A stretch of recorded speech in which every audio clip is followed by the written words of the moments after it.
દરેક દિવ્ય હરિભક્તોને જય સ્વામી નારાયણ। આજે કોઈ પણ વ્યક્તિને પોતાના ક્ષેત્રની અંદર આગળ વધવું છે અને સર્વશ્રેષ્ઠ પ્રદર્શન કરવું છે। કોઈ રમત ગમત ક્ષેત્રની અંદર આગળ વધવું છે, તો કોઈકને સામાજિક ક્ષેત્રની અંદર આગળ વધવું છે, કોઈકને આધ્યાત્મિક માર્ગની અંદર આગળ વધવું છે, તો કોઈકને રાજકીય ક્ષેત્રની અંદર આગળ વધવું છે, કોઈક વિદ્યાર્થી હોય તો તેને શિક્ષણ ક્ષેત્રની અંદર આગળ વધવું છે। તો દરેક વ્યક્તિને પોતાના ક્ષેત્રની અંદર પોતે આગળ વધવું છે અને સર્વશ્રેષ્ઠ મુકામ સુધી પહોંચવું છે। પરંતુ તે માટે શું જરૂરી છે? તો વિવેકાનંદ સ્વામી પોતે કહેતા કે તમારું એ 99% એ તમારી એકાગ્રતા છે ને 1% પુરુષાર્થ છે। એટલે કે કોન્સન્ટ્રેશનને પાવર તરીકે ગણવામાં આવે છે। આજે જો દરેક ક્ષેત્રની અંદર એકાગ્રતા હોવી ખૂબ જરૂરી છે। આપણે આધ્યાત્મિક માર્ગની અંદર આગળ વધવું હોય તો એ માટે પણ એકાગ્રતા જરૂરી છે। તો આ વિશેષ મુદ્દાની વાતો આપણે આ પ્રવચનની અંદર સાંભળવાના છીએ। હે નાથ મુજને મતિ શુદ્ધ દેજો, હૈયે સદા સેવક ભાવ રહેજો। છો શબ્દો મારા પણ આપ આવીને કહેજો, રાજી થઈ અક્ષર ભાવ દેજો, રાજી થઈ અક્ષર ભાવ દેજો। શ્રી સ્વામિનારાયણ ભગવાનની જય। અક્ષર પુરુષોત્તમ મહારાજની જય। ગુણાતીતાનંદ સ્વામી મહારાજની જય। પ્રમુખ સ્વામી મહારાજની જય। પ્રગટ ગુરુ હરિ મહંત સ્વામી મહારાજની જય। સુરત અક્ષરધામ મહોત્સવની જય। દરેક દિવ્ય હરિભક્તોને જય સ્વામી નારાયણ। આજે દરેક વ્યક્તિની અપેક્ષા હોય છે પોતાના ક્ષેત્રની અંદર સારામાં સારું પ્રદર્શન કરે। કોઈક ધંધાર્થી હોય તો ધંધાની અંદર સારામાં સારો નફો પ્રાપ્ત કરવાની એની અપેક્ષા રહેલી હોય છે। કોઈક વિદ્યાર્થી હોય તો જે વિષય તે ભણે છે તે સારી રીતે ભણી શકે તેની ઈચ્છા એને હોય છે અને યાદ રહી જાય એને બધું। પરંતુ આ દરેક ક્ષેત્રની અંદર આગળ વધવા માટે એકાગ્રતા કેટલી જરૂરી છે? તો આજે જો દરેક માણસની અપેક્ષા કેવી હોય છે? તો ભક્ત ચિંતામણી ગ્રંથની અંદર જ તે 77મા પ્રકરણની અંદર હવે નિષ્કુળાનંદ સ્વામી એક માનવ મનનું એક ચિત્ર રજૂ કરતા કહે છે કે નર ઈચ્છે છે નરેશ થાવા, રાજા ઈચ્છે અમરલોક જાવા, અમર ઈચ્છે છે ઇન્દ્ર પદવી, ઇન્દ્ર ઈચ્છે થવા આદ્ય કવિ। એટલે કે દરેક મનુષ્યની કંઈક ને કંઈક ઈચ્છા હોય છે અને ઈચ્છા વગર આપણે કોઈ કાર્ય પણ કરતા નથી। જો મનુષ્યને તે રાજા થવાની ઈચ્છા હોય છે અને આપણી એક વૃત્તિ આપણે જોઈ હશે કે આપણી પાસે જે હશે ને તેમાં આપણે એક શાંતિનો કે અનુભવ આપણે કરી શકીશું નહીં અને આનંદ પણ નહીં માણી શકીએ। પણ જે આપણી પાસે નથી ને એ મેળવવા માટે આપણે ઘણી બધું પ્રયત્ન કરશું, મહેનત કરીશું। એટલે દરેકની ઈચ્છા હોય છે। એટલે મનુષ્યને રાજા થવાની હોય તો આપણે રાજાને પૂછીએ ને તો રાજાને પાછું સ્વર્ગલોકની એક સ્વર્ગમાં રહેનાર જે ઇન્દ્ર છે એની થવાની એના ઈચ્છા હોય છે। હવે જ્યારે ઇન્દ્રને પૂછવામાં આવે કે તમને શું ઈચ્છા છે, તો ઇન્દ્ર પણ બોલશે કે મારે બ્રહ્મા થવું છે। તો જો ઘણી બધા વખત આપણે દરેક વ્યક્તિની કંઈક ને કંઈક અપેક્ષા જોવા મળે છે। ટૂંકમાં આપણી ઉત્તરોત્તર દરેક વ્યક્તિને એ આગળ વધવાની ઈચ્છા હોય છે અને જીવનમાં આગળ વધવા માટે સફળતા પ્રાપ્ત કરવા માટેનું જો કોઈ પ્રાથમિક પરિબળ હોય ને તો એ છે આજના પ્રવચનનો વિષય એકાગ્રતા, કોન્સન્ટ્રેશન। આજે કોઈ પણ ખેલાડી તમને નામ યાદ હશે અને લાખો કરોડો રૂપિયા કમાતા પણ હશે અને પોતાનો સમય બહુ કિંમતી પણ જણાવતા હશે, તો એ પોતાના એ ખેલાડી પોતાના ક્ષેત્રની અંદર સારું એવું પ્રદર્શન કરે છે તો એનું જો કોઈ મુખ્ય કોઈ કારણ હોય તો એક જ છે અને તે છે પોતાના જીવનમાં એ પોતાના ક્ષેત્રની અંદર જે કાર્ય કરે છે તેમાં એ 100% એકાગ્રતાથી પોતે કાર્ય કરતો જોવા મળે છે। જે વ્યક્તિ એકાગ્રતાથી કાર્ય કરતા નથી તો એ પાછી સફળ પણ થતા નથી જ તે। એટલે જે તે ક્ષેત્રની અંદર વ્યક્તિઓને જો સિદ્ધિ હાંસલ કરવી હોય ને તો જીવનની અંદર એકાગ્રતાનો ગુણ છે એ અવશ્ય આપણે કેળવવો જ જોઈએ અને આ મહાન વ્યક્તિઓના જીવનની અંદર આ એકાગ્રતાનો ગુણ આપણને આત્મસાત થયેલો જોવા પણ મળે છે। એટલે આ કોઈ લૌકિક સિદ્ધિ માટે એકાગ્રતા એવું નથી, આધ્યાત્મિક માર્ગે પણ ઘણું બધું એકાગ્રતાનો ફાયદો થાય છે. કારણ કે જો આપણે ભજન કીર્તન કરવી છે, નામ સ્મરણ કરીએ છીએ, પ્રવચન કથા શ્રવણ કરીએ છીએ, તો આપણને યાદ રહેવું પણ મહત્વનું છે. હવે આપણને ક્યારેક પ્રશ્ન થાય અને પ્રસંગ જ યાદ ન આવે તો એ સાંભળેલું શું કામનું? તો એ ખરેખર એમાં એકાગ્રતા નથી, એટલે આપણને યાદ નથી. જો ભગવાનની મૂર્તિનું અખંડ આપણે ચિંતન કરવું છે અને પ્રસંગોનું પ્રાપ્તિનો વિચાર કરવો છે, પરંતુ પ્રાપ્તિના વિચારની અંદર આપણને પ્રસંગ તો ખબર હોવી પડે ને. એ આપણે પ્રગટ ભગવાન, એ પ્રગટ સત્પુરુષના ગુણો વિશે જ્યારે વાત કરવામાં આવે, પરંતુ યાદ તો હોવા પડે ને. પણ યાદ ક્યારે રહે વ્યક્તિને કે જ્યારે પોતે એકાગ્રતાથી કાર્ય કરે ને, ત્યારે એને લાભ અવશ્ય થતા જોવા મળે છે. જો આમ તો એકાગ્રતાના ઘણા બધા લાભો આમ તો શાસ્ત્રોની અંદર પણ આપ્યા છે. આપણને ઘણી બધી વખત સંતો, આપણા શિક્ષકો, આપણા ગુરુઓ આપણને ઘણી બધી વખત સમજાવે છે. ગુણાતીતાનંદ સ્વામીએ જ તે 6ઠ્ઠા પ્રકરણની 236મી વાતમાં કીધું છે કે એકાગ્રતા થયા વિના કાંઈ સિદ્ધ થાય નહીં. અને જો સફળતા પ્રાપ્ત કરવા માટે એક અવશ્ય જો એક ગુણ હોય તો આ એકાગ્રતા છે. આપણે એક મહાભારતનો તે એક પ્રસંગની વાત કરીએ. આપણે જ્યારે પણ અર્જુનનું નામ સાંભળીએ કાનો દ્વારા, ત્યારે આપણને ખરેખર એ અર્જુનના ગુણો યાદ આવતા હશે કે કેવો ધનુર્ધારી હતો. સર્વશ્રેષ્ઠ ધનુર્ધારી અર્જુન હતો. કૌરવ અને પાંડવોની અંદર પ્રથમ નંબર જો ધનુર્વિદ્યાની અંદર કોઈનો આવતો હોય તો અર્જુનનો આવે છે. તો આ કૌરવ અને પાંડવો જ્યારે નાના હતા ત્યારે ગુરુ દ્રોણાચાર્ય પાસે એક ધનુષ્ય વિદ્યા પોતે શીખી રહ્યા હતા. હવે ધનુષ્ય વિદ્યા તો ભણાવવાની જે તે જ્ઞાન હતું એ બધું પૂરું થઈ ગયું. એટલે ગુરુ દ્રોણે કીધું કે આપણે હવે ધનુષ્ય વિદ્યાની છે ને પરીક્ષા લેવાની છે. એટલે તમે બધાય વિદ્યાર્થીઓ આવતીકાલે નદી કિનારે આવવાનું છે. અને બીજા દિવસે બધાય કૌરવ અને પાંડવો હતા એ બધા તૈયાર થઈ જાય છે અને નદી કિનારે ચાલે છે ગુરુ દ્રોણાચાર્ય સાથે. હવે કૌરવો અને પાંડવો આ ગુરુ દ્રોણની સાથે નદી કિનારે એક ઝાડ પાસે જાય છે.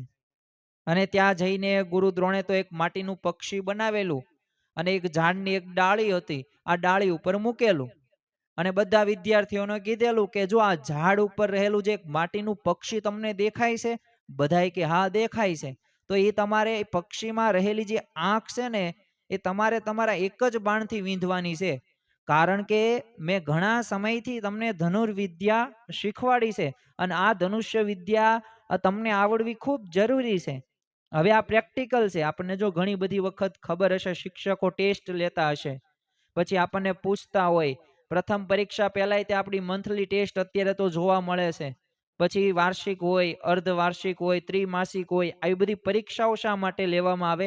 ખબર પડે કે મેં અઠવાડિયા દરમિયાન ભણાવ્યું તો આમને કેટલું આવડ્યું. એટલે જો 20 માર્ક્સની, 25 માર્ક્સની, 30 માર્ક્સની ટેસ્ટ લેતા હોય છે. તેમ અહીંયા ગુરુ દ્રોણાચાર્યએ પરીક્ષા કરવાનું નક્કી કર્યું, પરંતુ પરીક્ષા કેટલી અઘરી રાખી કે એ પક્ષીની આંખ જ વિંધાવી પડે ને એ પાછું એક બાણથી જ તે.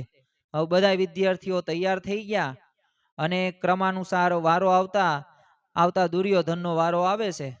એટલે દ્રોણાચાર્યએ તો દુર્યોધનને પ્રશ્ન પૂછ્યો, તને શું દેખાય છે? એટલે દુર્યોધને જવાબ આપ્યો, ગુરુ મને તો આ પક્ષીની પાછળ રહેલી જે નદી છે, વૃક્ષ છે, બધુંય મને દેખાય છે. એટલે દ્રોણાચાર્યએ કીધું, દુર્યોધન હવે તું ધનુષ્ય નીચે મૂકી દે, તારે કોઈ પણ પ્રકારની પક્ષીની આંખ વીંધવાની નથી. દુર્યોધનનો વારો પૂરો થઈ ગયો, એને ચાન્સ મળ્યો જ નહીં. હવે વારો આવ્યો ગદાવીર ભીમનો. હવે પોતે ભીમને હાથમાં આમ ધનુષ્ય બાણ લીધું. એટલે દ્રોણાચાર્યને એને પણ પ્રશ્ન પૂછ્યો કે ભીમ તને શું દેખાય છે? એટલે ત્યારે ભીમે કીધું, ગુરુજી મને તો છે ને વૃક્ષ અને એની પાછળ જે આવેલી નદી છે અને ફળો છે ને એ બધુંય દેખાય છે, ને મારી પાછળ ઉભેલો જે દુર્યોધન રહ્યો ને એ પણ મને દેખાય છે. એટલે દ્રોણાચાર્યએ કીધું, ભીમ તુંય ધનુષ્ય મૂકી દે, તારે પણ આ પક્ષીની આંખ વીંધવાની નથી.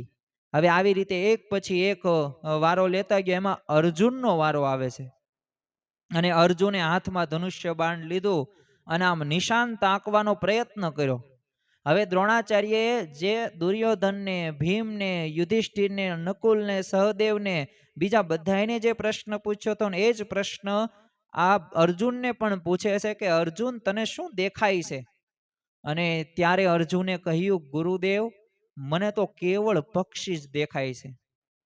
એટલે દ્રોણાચાર્યએ વાત કરી કે અર્જુન હજી તું એકાગ્ર થા, અને હજી શું દેખાય છે હવે મને બીજી વખત કે. અને અર્જુન તો વધુ એકાગ્ર થયો, અને એટલી હદ સુધી એકાગ્ર થઈ ગયો ને કે અર્જુનને હવે પક્ષી નહીં પણ પક્ષીની જે આંખ હતી ને એ આંખ જ દેખાવા લાગી. એટલે દ્રોણાચાર્યએ કીધું કે બસ અર્જુન, હવે તું નિશાન લે અને બાણ છોડ. અને સનન કરતું એ બાણ એ પક્ષીની આંખની અંદર વિંધાય છે અને આર પાર નીકળી જાય છે. અને આ અર્જુન આ ધનુષ્ય વિદ્યાની જે પરીક્ષા હતી, પ્રેક્ટિકલ જ્ઞાન હતું, એમાં પોતે વિજયી બને છે.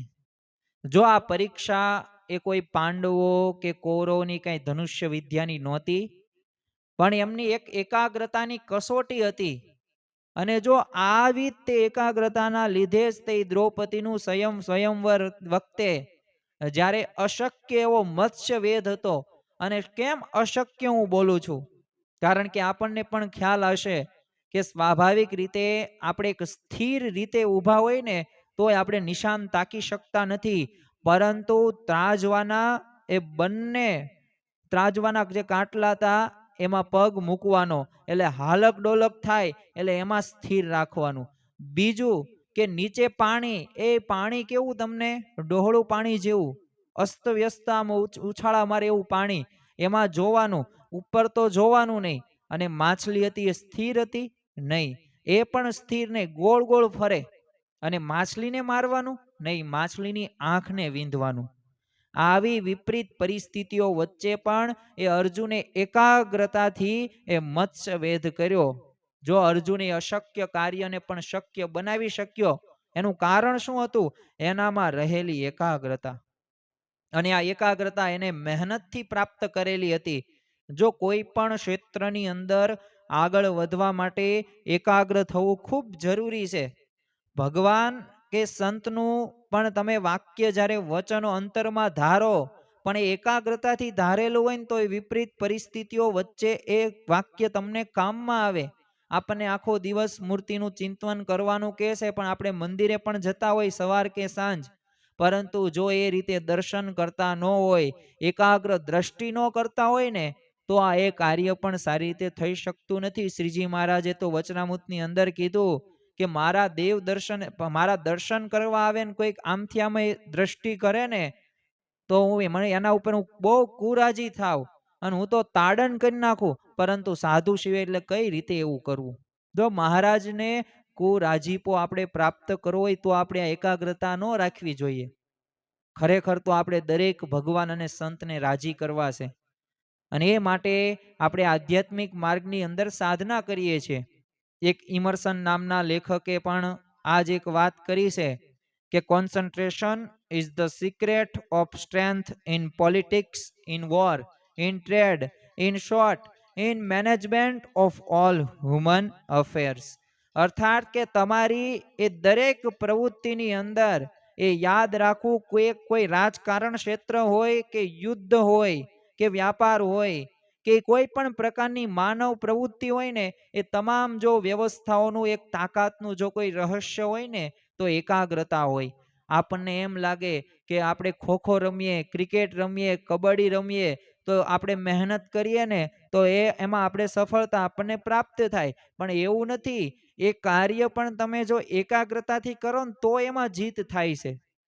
જો સામાન્ય રીતના કોઈક માતા હોય, કોઈ ગૃહિણી હોય, એને બપોર કે સાંજનું જમવાનું બનાવવું છે, તો એ જો રોટલીમાં પણ એકાગ્રતા ન કેળવે ને તો રોટલી એ ભારતના નકશા જેવી થઈ જાય છે. એ કોઈક શાક રસોઈયો બનાવે છે તો શાકની અંદર પણ જો સારી રીતે પોતે ધ્યાન નહીં દે ને અને ગમે ત્યારે ગમે તે વસ્તુ નાખી દેશે અને એકાગ્રતાથી નહીં કાર્ય કરે તો એ શાક પણ બગડશે. અરે તમે ગાડી ચલાવો છો અને ગાડી ચલાવતા ચલાવતા જો તમે એકાગ્રતાથી ગાડી નથી ચલાવતા તો એક્સિડન્ટ પણ થશે. તમારે ધ્યાન રાખવું પડે, આજુબાજુ કોઈ આવતું તો નથી ને, સામે બમ્પ તો નથી આવતો ને, ખાડા તો નથી આવતા ને, કોઈ વાહન તો નથી આવતું ને. આ બધુંય ધ્યાન રાખવું પડે. એકાગ્રતા જો આપણે કરીએ જ છીએ, આપણો સ્વભાવ એકાગ્રતા થવાનો છે જ તે, પણ આપણે જે ક્ષેત્રની અંદર આપણે આગળ વધવું છે ને એમાં આપણે એકાગ્રતા નથી કેળવતા ને એટલે આપણને સફળતા પ્રાપ્ત નથી થતી. એટલે કોઈ પણ ક્ષેત્ર હોય કે કોઈ પણ પ્રવૃત્તિ હોય, એ દરેક પ્રવૃત્તિ કે દરેક વ્યવસ્થામાં જો ઈ તાકાતનું કોઈ રહસ્ય હોય ને તો એ એકાગ્રતા છે. ગેરી સોબર્સ, યુવરાજ સિંહ, યુસુફ પઠાણ, આ બધાય સારા એવા ખૂબ સારા ક્રિકેટરો હતા અને તેમાં જેમને 6 બોલની અંદર 6 સિક્સ મારેલા છે.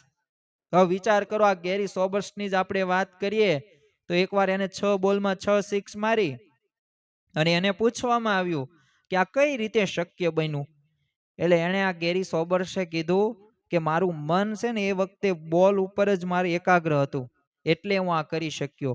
અને આપણે પછી સ્ટેડિયમની અંદર કોણ ઊભા થાય છે, કોણ તાળીઓ પાડે છે, હવે ખેલાડીઓ હતા બધા અંદર મેદાનની અંદર એ શું બોલે છે, કોણ બોલર હતું, કેટલી કિલોમીટર પ્રતિ અવર્સ બોલ ફેંકશે, કઈ બાજુ, હવે આ બધાયમાં ધ્યાન હોય તો આપણે 6 બોલમાં 6 સિક્સ મારી શકીએ નહીં. જો આપણે સત્પુરુષને પ્રસન્ન કરવા માટે હરિભક્તો જો સત્સંગ શિક્ષણ પરીક્ષા આપે છે અને પ્રમુખ સ્વામી મહારાજે તો સત્સંગ શિક્ષણ પરીક્ષાનું ફળ અક્ષરધામ કીધું છે. તો એમાં કેટલાક હરિભક્તો તમે જોતા હશો કે એમાં ઉત્કૃષ્ટ પરિણામ મેળવે છે અને પાછું કેટલાકને નબળું પણ પરિણામ પ્રાપ્ત થાય છે, અમુક ફેલ પણ થાય છે. તો પુસ્તક તો ઘણા બધા વાંચે જ છે, પણ જે એકાગ્રતાથી વાંચે છે ને તો એ જો વધુ સારું પરિણામ પ્રાપ્ત કરી છે અને પરિણામ સારું પ્રાપ્ત કરે તો સત્પુરુષને વધુ રાજી કરી શકે છે. પરંતુ આપણે પુસ્તકો તો વાંચતા જ હોય પણ એકાગ્રતાથી વાંચતા ન હોય અને એમાં કાંઈ યાદ આપણને રહેતું નથી અને યાદ રહે નહીં તો તમે લખો શું? હોશિયાર અને ઠોઠ વિદ્યાર્થીની અંદર આ તો એક આપણને એક વિભિન્નતા જોવા મળે છે કે એક હોશિયાર વિદ્યાર્થી હોય તો એ પોતે એકાગ્રતાથી પોતાનું કાર્ય કરે છે, એટલે કે વાંચે છે, યાદ રાખે છે. પણ બીજો જો ઠોઠ વિદ્યાર્થી જે આપણે એને ટેક સાથે કહીએ છીએ તો એ પોતે એકાગ્રતાથી પોતાનું કોઈ પણ કાર્ય કરતો નથી. તો જો સફળતા પ્રાપ્ત કરવા માટે એકાગ્રતાની એ માટે જરૂર છે. બીજું આપણે એકાગ્રતામાં બીજો એક મોટામાં મોટો લાભ થાય. જો આજે કોઈ પાસે સમય નથી પરંતુ ઘણી બધી વખત આપણે ગધેડાની જેમ મહેનત કરતા જોવા મળીએ છીએ. કેટલી બધી કલાક વાંચવા છતાં કાંઈ યાદ રહેતું નથી. કેટલાય બધા પ્રસંગો વાંચન કે શ્રવણ કરવાથી આપણને કાંઈ ફાયદો થતો નથી. એટલે કે આપણે સમય તો આપીએ છીએ પરંતુ એમાંથી જે આઉટપુટ મેળવવાનું છે ને એ આઉટપુટ મેળવી શકતા નથી. તો જો ઓછા સમયની અંદર તમારે વધુ કાર્ય કરવું હોય ને તો એ માટે જરૂરી છે એકાગ્રતા, કોન્સન્ટ્રેશન. કારણ કે જીવનમાં કોઈ પણ ક્ષેત્રની અંદર એકાગ્રતાથી કાર્ય કરીએ ને તો ઓછા સમયની અંદર વધુ કાર્ય સંપન્ન થાય જ છે. અને એક વખત ઓછા સમયની અંદર કાર્ય થવાનું છે તો પછી એમાં તમને લાભ પણ વધુ પ્રાપ્ત થવાનો છે. આપણે ભગતજી મહારાજ જે આમ તો દરેક સાધકોની અંદર એક સર્વશ્રેષ્ઠ પ્રથમ ક્રમની અંદર સાધકમાં ગણી શકીએ. શા માટે? કારણ કે કેવી સાધના કરેલી, પરંતુ એમનામાંથી આજે એકાગ્રતાનો ગુણ આપણે એક શીખીએ. હવે આ પ્રાગજી ભક્ત પોતે દરજી હતા અને જ્યારે જુનાગઢમાં ગુણાતીતાનંદ સ્વામીનો સમાગમ કરવા માટે ગયા, હવે ગુણાતીતાનંદ સ્વામી છે ને પ્રાગજી ભક્તને કીધું કે આ તમે સભા મંડપ છે એની એક જે ચંદની આવે એ તમે સીવો ને, કારણ કે થોડાક સમય બાદ સમયો ઉત્સવ છે અહીંયા, એટલે તમે સીવો તો વધારે સારું. અને 10 દિવસમાં જે 10 દરજીઓ જે 60 દિવસમાં આમ ન કરી શકે ને તો ઈ ચંદની ભગતજી મહારાજે એકલા હાથે ફક્ત 41 દિવસની અંદર પૂર્ણ કરાવી. વિચાર કરો, 10 દરજી ભેગા થાય અને 60 દિવસમાં એક કામ પાછું ન થાય પૂરું, પણ છતાં જો ભગતજી મહારાજની એકાગ્રતા કેવી કે 41 દિવસની અંદર એ અશક્ય કાર્યને પણ શક્ય કરી દીધું. એનું કારણ એક જ તે એકાગ્રતા. આપણે જો સમગ્ર દિવસ દરમિયાન તમે જો સાંસારિક વ્યાવહારિક ઘણી બધી પ્રવૃત્તિઓમાં વ્યસ્ત હોઈએ છીએ, પણ એના લીધે આપણને ખૂબ ઓછો સમય આપણને ભગવાન સંબંધી ક્રિયાઓ કરવા મળે છે. પરંતુ આપણે જો આ એકાગ્રતાનો ગુણ કેળવી લઈએ તો ઓછા સમયની અંદર પણ ઘણું બધું કાર્ય થઈ શકે છે. શ્રીજી મહારાજે પણ વચનામૃત ગઢડા મધ્યના 62મા વચનામૃતની અંદર વાત કરતા કીધું છે કે સારો દિવસ પ્રવૃત્તિ માર્ગમાં રહીએ ને ગમે તેવી ક્રિયા કરી હોય ને ભગવાનનું ભજન કરવા બેસે તે સમયે ભગવાન ભજનના કરનારા ઇન્દ્રિયો, અંતકરણ અને જીવ એ સર્વ એકાગ્ર થઈને જો ભજનમાં જોડાય તો એવી રીતે એક ઘડી કે અડધી ઘડી પણ જો ભગવાનના ભજનમાં જોડાય તો સમગ્ર પાપ બળીને ભસ્મ થઈ જાય છે. પરંતુ અહીંયા શ્રીજી મહારાજે શું કીધું? 5 જ્ઞાનેન્દ્રિયો, 5 કર્મેન્દ્રિયો અને 11મું મન. એટલે કે 11 ઇન્દ્રિયોને અને અંતઃકરણને એ બધાયને એકાગ્ર કરવાનું ને ભગવાનનું ભજન કરવાનું. અને જો એવા ભગવાનના ભજનમાં આપણે જોડાઈએ એટલે કે એટલા બધા એકાગ્ર થઈએ તો ખરેખર આપણા જે બધાય પાપો સમગ્ર પાપ રહ્યા ને બળી જાય છે અને ભસ્મ થઈ જાય છે. તો જો ભક્તિ કરવી હોય ને તો આવી રીતે આપણે કરી શકીએ. ઘણી બધી વખત આપણને રીતની ખબર હોતી નથી એટલે આપણે જે રીતે કાર્ય એમાંથી ફળ પ્રાપ્ત થવાનું ને એ થતું નથી. તો એનું કારણ શું છે? આપણે કંઈક તો એવી ભૂલ કરીએ છીએ. જો ગમે એવો બળ્યો હોય ને તો એના માટે તે તારને વાળવો સહેલો જ છે, પણ સળિયો વાળવો કેટલું કઠણ કહેવાય, પણ ગડર વાળવું કેટલું બધું અશક્ય કહેવાય. પણ જો આજે વિજ્ઞાને લેસર ટેકનોલોજીનો ઉપયોગ કરે તો આમ ગડર હોય ને એ પણ સહેલાઈથી વળી શકે. એમ આપણા પાપ બાળવા ને એ હાથથી ગડર વાળવા જેવું અશક્ય કાર્ય છે. પણ જો આપણે ભગવાનનું ભજન હોય, નિત્ય પૂજા હોય, કથા વાર્તા હોય, ચેષ્ટા હોય, આરતી હોય કે ભગવાન સંબંધિત દરેક ક્રિયાઓ જો એકાગ્ર થઈને કરીએ ને તો અવશ્ય આપણા પાપ બળીને ભસ્મ થઈ જાય છે. જો આ ભગવાનના વચનો છે, વચનામૃત એ ભગવાનની પરાવાણી છે શ્રીજી મહારાજની. આ મહિમા સમજીને, આ લાભ સમજીએ ને તો ઓછા સમયની અંદર વધુ કાર્ય થઈ પણ શકે છે. હવે આપણને એક છેલ્લો એક પ્રશ્ન થાય કે આટલો બધો મહિમા અને આટલા બધા લાભો જાણ્યા બાદ હવે અમારે એકાગ્રતા કઈ રીતે અમે કેળવી શકીએ? તો એના ઉપાયો વિશે થોડીક આપણે વાત કરીએ. કારણ કે ઘણી બધી વખત કેવું હોય, પ્રશ્નો આપણે સાંભળીએ છીએ, નકારાત્મક વાતો પણ સાંભળીએ, ન્યૂઝમાં રિપોર્ટ હોય ને એ બધા લેખો વાંચતા હોય. પણ હવે મારે શું કરવાનું છે? હવે મારે શું ધ્યાન રાખવું? એનું આપણને માર્ગદર્શન હોતું નથી કે આપણે એ માર્ગદર્શન લેવા પણ માગતા નથી. તો પછી એ લાભ કે મહિમા એ શું કામનો? તો જો એકાગ્રતા કેળવવાનો ઉપાયની અંદર પ્રથમ જ એક ઉપાય આવશે કે મહિમા. ગુણાતીતાનંદ સ્વામીએ પહેલા પ્રકરણની જ તે પહેલી વાતની અંદર કીધું કે મહિમા જેવું બીજું કોઈ મોટું સાધન નથી. અને જેનો મહિમા જેને સમજાઈ જાય તો એ રાત દિવસ એ પાછળ એ પોતે કાર્ય કરતો જોવા મળે છે. પૈસાનો મહિમા સમજાઈ જાય તો કેવી લોકો 15, 18, 20 કલાક મહેનત કરે છે. કોઈકને પોતાના ક્રિકેટ ક્ષેત્રની અંદર એને ક્રિકેટનો મહિમા સમજાઈ જાય તો લોકો આજે સવારથી લઈને સાંજ સુધી પોતે ક્રિકેટ જ રમે જ છે, રમે જ છે, રમે જ છે. શા માટે? કારણ કે પોતાને ક્રિકેટર બનવું છે. તે મહિમા સમજાઈ જાય ને તો કાર્ય થઈ જાય છે. જો જીવનમાં આવી એકાગ્રતા લાવવા માટે આપણે પ્રથમ છે ને મહિમા સમજવાનો છે. અને જેને જેનો મહિમા સમજાણો હોય તો અનાયાસપણે એકાગ્રતા એમાં આવી જ જાય છે. અને જો વ્યક્તિને જો ધનનો મેં કીધું એમ તમને મહિમા સમજાય, પૂરું થઈ ગયું, એમાં આપોઆપ એકાગ્રતા થઈ જાય. તમે કોઈને પણ વેપારી હોય, તમે કોઈ વ્યક્તિને વકરો પગાર ગણતા કોઈ દિવસ ઝોકા ખાધા જોયેલા? રાત્રે 2 વાગે એને થપ્પી આપજો 1-2 લાખની, એ ગણશે શાંતિથી. એમાં એને બગાસું કે ઊંઘ નહીં આવે. તમે રાત્રે 12 વાગે દુકાન બંધ કરતી વખતે એની કેટલી બધી એકાગ્રતા છે કે તાળું વ્યવસ્થિત માર્યું છે કે નથી માર્યું. કારણ શું છે? ધનનો એને મહિમા સમજાઈ ગયો, પૈસાનો મહિમા સમજાઈ ગયો એટલે અનાયાસપણે એકાગ્રતા આવી જ ગઈ. આચાર્ય શ્રી અયોધ્યા પ્રસાદજી મહારાજ એકવાર છે ને પ્રાતઃ પૂજામાં ધ્યાન કરી રહેલા અને એ જ વખતે એમના શરીર ઉપર છે ને વીછી ચડ્યો. અને સ્વાભાવિક છે કે કોઈક આપણે જો આજુબાજુ કંઈક આમ શરીર ઉપર ચડે તો આપણને ખબર પડી જાય, પણ એમને ખ્યાલ જ ન આવ્યો. એટલા બધા ધ્યાનમાં એકાગ્ર થઈ ગયેલા. આ એકાગ્રતાનું કારણ શું હતું? એ ભગવાનનો મહિમા. બોટાદના તે તમે શિવલાલ શેઠ જો 6 મહિનાથી એમની સાળી આવેલા અને એમને પોતાને ખ્યાલ નહોતો. કેમ? ભગવાનનું ભજન અખંડ એવું ચિંતવન શરૂ જ રાખતા હતા અને એક હવેલી 10 મહિને જ ચણાતી એ પણ એમને ખ્યાલ નહોતા આવી. તો જો આવી એકાગ્રતા ભગવાનના અને ભગવાન સંબંધિત ક્રિયાઓની અંદર આપણે રાખતા હોય ને તો ખરેખર મોટો લાભ આપણને પ્રાપ્ત થતો જોવા મળે છે. ધરમપુરના તે કુશળ કુંવરબાને હવે શ્રીજી મહારાજનો યોગ છે ને મોટી ઉંમરે થયેલો, પણ ભગવાનનો મહિમા એવો સમજાઈ ગયેલો કે આ ભગવાનની એકવારની પોતાના ઘરે પધરામણીમાં પોતાના કામ કાઢી લીધું. કારણ કે તેઓના દરબારમાં શ્રીજી મહારાજ જ્યારે પધાર્યા ને ત્યારે મહારાજે પૂછ્યું કે આપે કાગળના જે અનિર્દેશનો ઉલ્લેખ કર્યો તે એ અનિર્દેશ તે શું છે?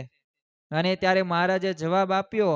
ત્યાં સુધી તો એવી એકાગ્રતાથી દર્શન કરતા રહ્યા ને કે શ્રીજી મહારાજની એ જે મૂર્તિ હતી ને એ અંતરની અંદર જડાઈ ગઈ. જો એમની એકાગ્રતા પૂર્વકનું ઈ દર્શન કરવાની આ રીતની છે ને, શ્રીજી મહારાજે પણ વચનામૃત સારંગપુર 2 એમની પ્રશંસા કરેલી છે.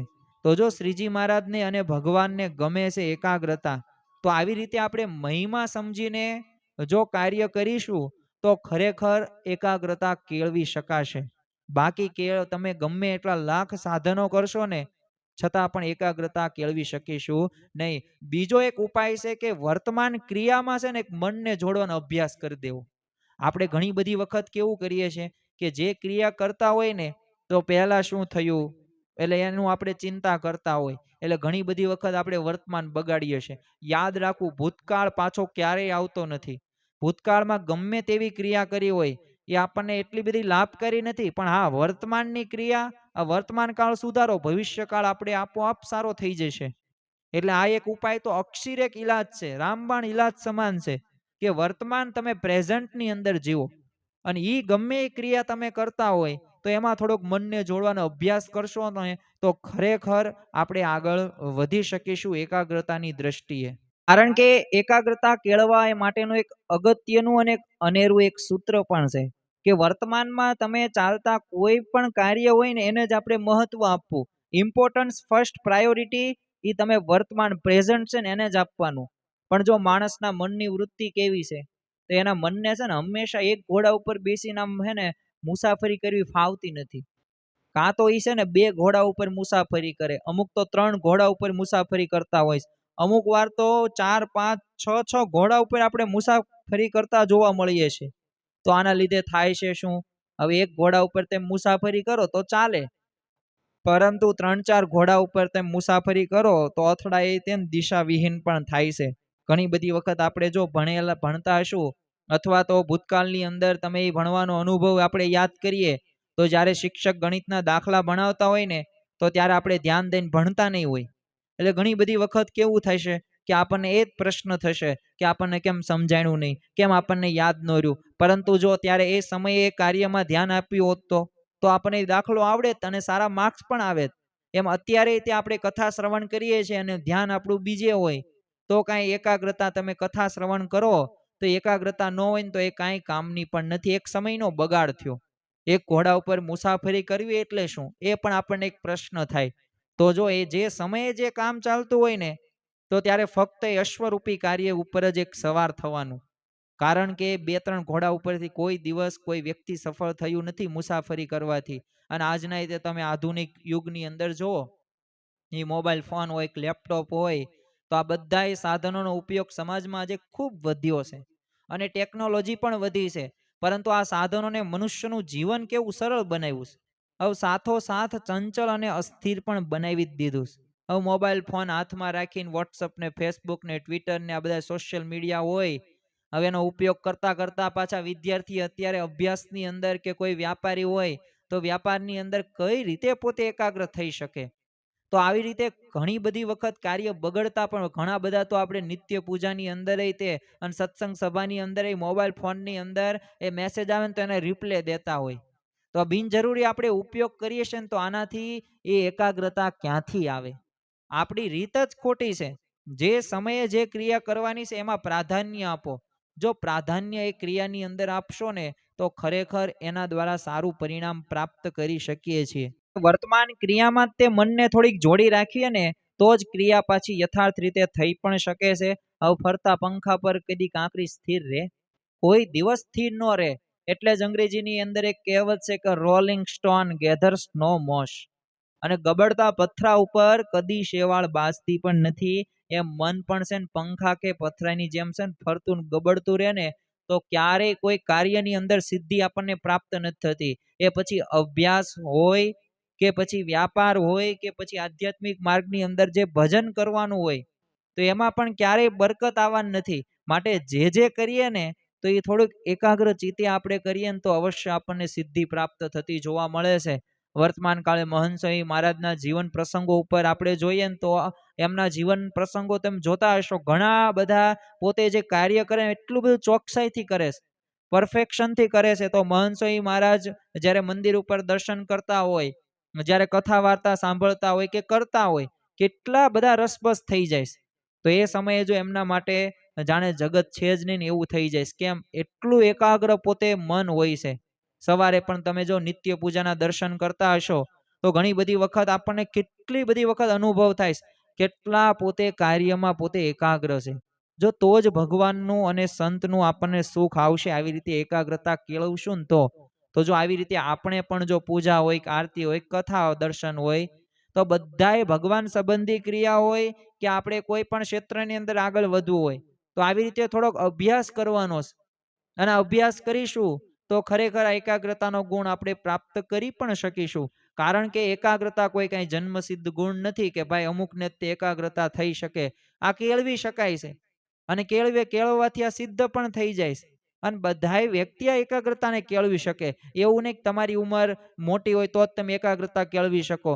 નાનો બાળક પણ એકાગ્રતા જ કાર્ય કરે તો એને પણ અત્યારે તમે જો વર્તમાન કાળે મિશન રાજીપો પૂરો થઈ ગયો. હવે છેલ્લા 4-5 દિવસની અંદર જ તે ભવ્ય એક મહોત્સવ આયોજન જે ઓનલાઈન થવાનું છે. અત્યારે ગોંડલની અંદર મહંસઈ મહારાજ છે બિરાજમાન. તો એ બાબતે અત્યારે ઘણી બધી વખત આપણને એવા જોવા મળે છે પ્રસંગો કે જે 3 વર્ષના, 3.5 વર્ષના, 4 વર્ષના, 7 વર્ષના આ બાળકોએ સત્સંગ દીક્ષા મુખપાઠ કરી નાખ્યો 315 મુખ શ્લોકનો.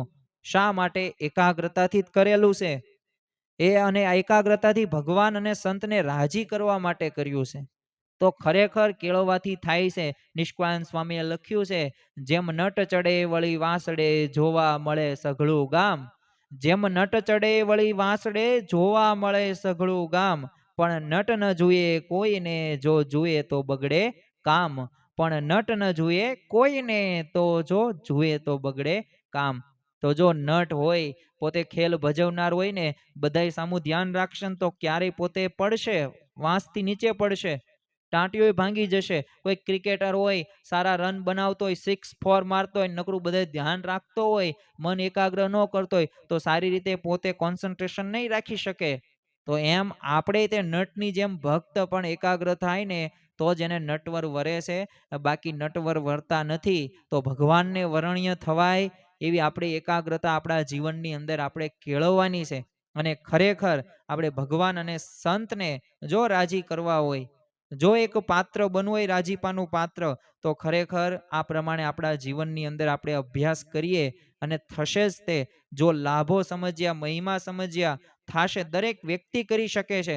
કારણ કે શ્રીજી મહારાજ વચનામૃતની અંદર કહે છે કે મનુષ્ય દેહે કરીને ન થાય તેવું શું છે? જે નિત્ય અભ્યાસ રાખીને કરે તે થાય જ તે.